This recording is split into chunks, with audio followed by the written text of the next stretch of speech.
Ya, salam Just Talk kembali lagi dengan preview Champions League drawing yang kalau menurut gue ada beberapa grup yang seru, beberapa grup yang tidak seru. Tidak seru dalam arti susah diprediksi karena kualitasnya kira-kira sama. Kalau kita lihat klub-klub besar ya, klub-klub besar itu kualitasnya udah mendekati lah. Yang hebat-hebat udah agak turun, yang kurang-kurang udah agak naik. Jadi tim kayak Madrid, Barca, Munchen itu kualitasnya menurun. City pun nggak konsisten. PSG, Chelsea meningkat, Liverpool meningkat. Jadi perbedaannya tipis semua lah.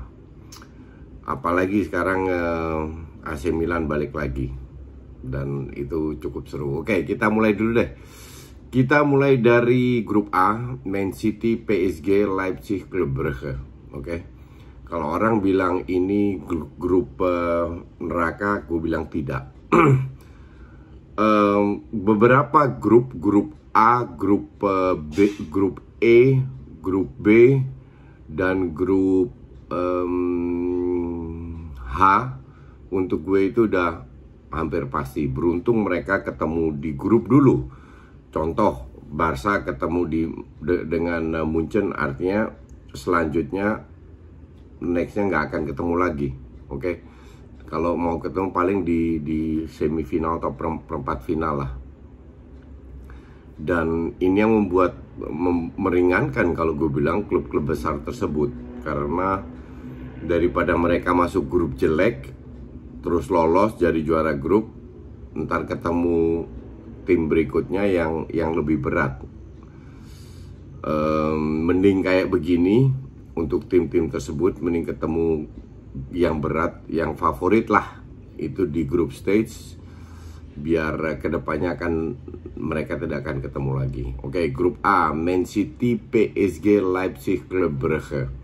Leipzig itu kalau gue bilang kualitasnya udah menurun, terutama karena nggak ada Upamecano dan Konate, dan ganti pelatih. Ya, gue tidak bilang pelatih barunya jelek, tapi at least butuh waktu lagi untuk adaptasi. Dan kita tahu bahwa kualitas pemain dari Leipzig itu biasa banget. Ya, mereka ditinggal Haaland, ditinggal Patrick Schick, ditinggal praktis nggak ada seorang yang benar-benar jadi goal getter. Tapi tim ini bisa mencuri poin lah dari klub besar. Cuman feeling gue nggak lolos. Jadi untuk gue tetap Man City dan PSG yang lolos. Dan yang ke rank 3, yang ke UEL itu Leipzig.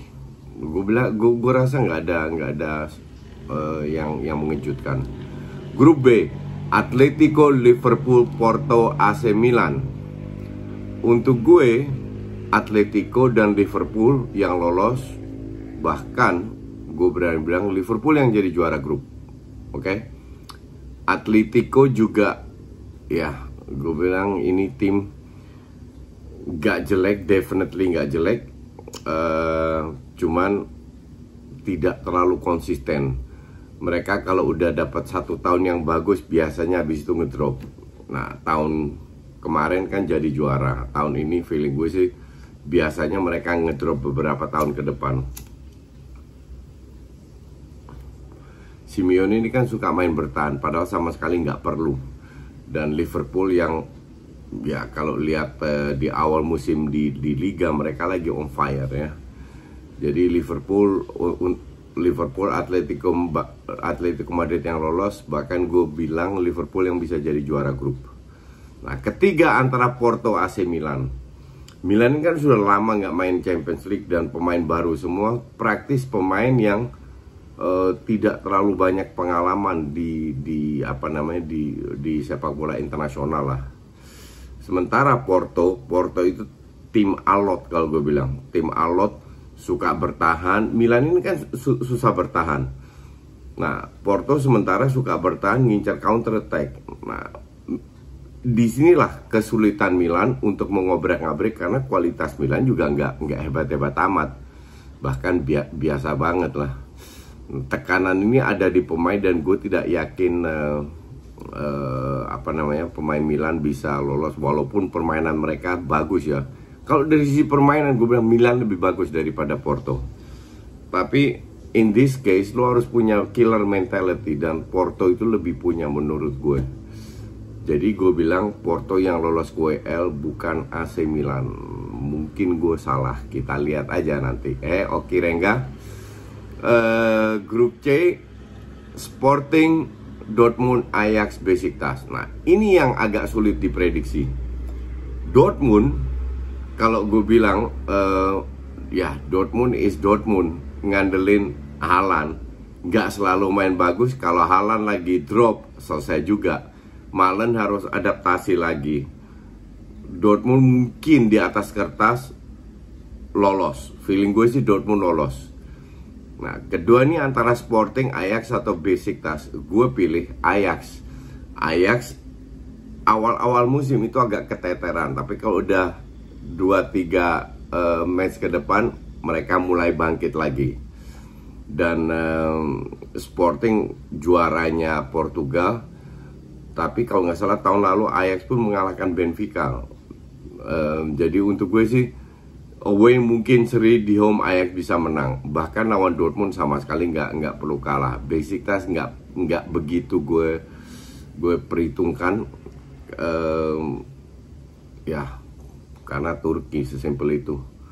Jadi untuk gue sih Borussia Dortmund, Ajax, Sporting ketiga. Oke. Grup D. Nah yang lucu ini grup D sama dengan grup B musim lalu ya, kecuali Borussia Mönchengladbach nggak ada, digantiin Sheriff Tiraspol dari Moldova. Inter Milan, Madrid, Shakhtar. Kita tahu Shakhtar itu bisa membuat kejutan, mengalahkan Madrid 2 kali kalau nggak salah, atau seri ya. Intinya Madrid nggak menang lah.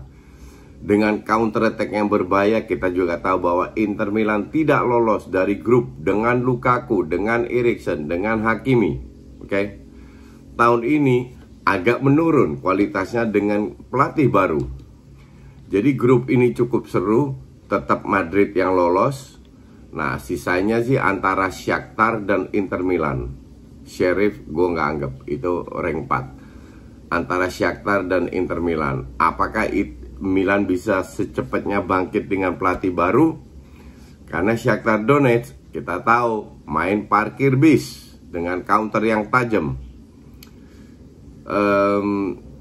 Gue nggak berani bilang, karena untuk gue kekuatan Milan yang tahun lalu ranking 4 di grup ya, itu sudah agak menurun. Sementara Shakhtar gue nggak tahu perubahan pemain dan apa-apa. Jadi untuk gue yang nemenin Madrid masih nggak jelas antara Inter Milan atau Shakhtar Donetsk. Grup E, Munchen, Barcelona, Benfica, Kiev.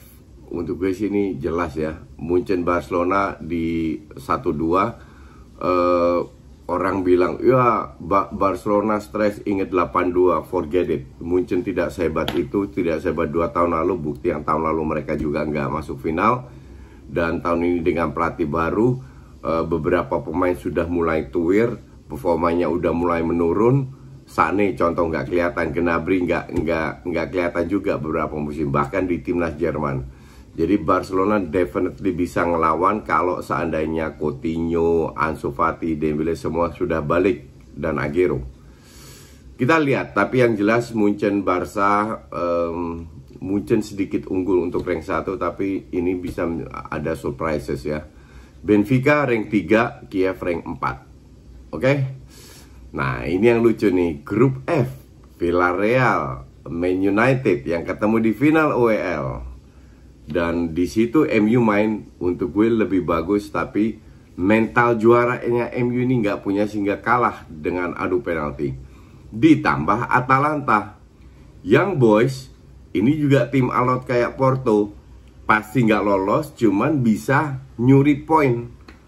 MU harus belajar dari FC Kebab tahun lalu, di mana mereka berkat kalah di kandang FC Kebab, mereka nggak lolos grup. Oke? Kalau lu tanya gue Villarreal, ya ini juga tim sneaky, suka bertahan tiba-tiba nyerang gol. Jadi untuk gue sih harusnya kalau semua berjalan normal, karena tekanan agak berkurang kan di grup stage. gue bilang MU tetap lolos. Nah, keduanya antara Atalanta, Villarreal, gue pilih Atalanta, bukan Villarreal. Cuman you never know, di bawah si ini mungkin ada kejutan. Tapi kalau semua berjalan normal, gue pilih MU dan Atalanta, Villarreal ketiga. Gue juga bingung Villarreal bisa masuk pot 1 itu. Anyway, grup G, Lille, Sevilla, Salzburg, Wolfsburg, ini grup bapuk, nggak jelas semua kalau gue bilang. Lille walaupun juara, banyak sekali pemain pelatihnya cabut. Sekarang pun sekali seri sekali kalah di Ligue 1. Sevilla mungkin lebih unggul. Dari semua tim ini yang gue lebih unggulkan itu Sevilla. Sevilla gue bilang juara grup. Entah Lille, Salzburg atau Wolfsburg, nggak jelas. Gue nggak berani prediksi sama sekali grup ini. Oke?